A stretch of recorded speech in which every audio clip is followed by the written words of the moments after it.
make the most out of an open day? My top tips are: make sure you have a pen and paper with you when attending an online open day.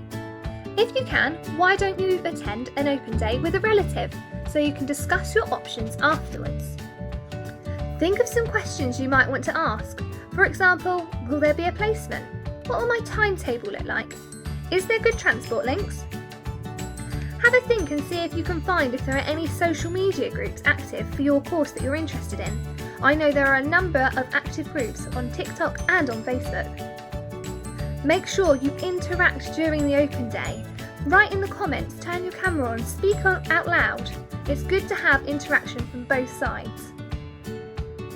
Have a look at more than one course and compare the similarities and differences. For example, if you're looking at nursing, why don't you look at child nursing and adult nursing?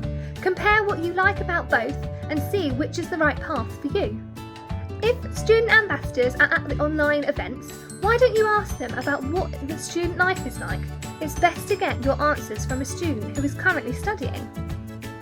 Have a look at Google at Brighton and see what there is to do. And when it's safe to do so, why don't you come and visit and explore the city and the town and the exciting new adventures on the seafront. I hope my top tips have helped you, and we look forward to welcoming you to an open day in the near future.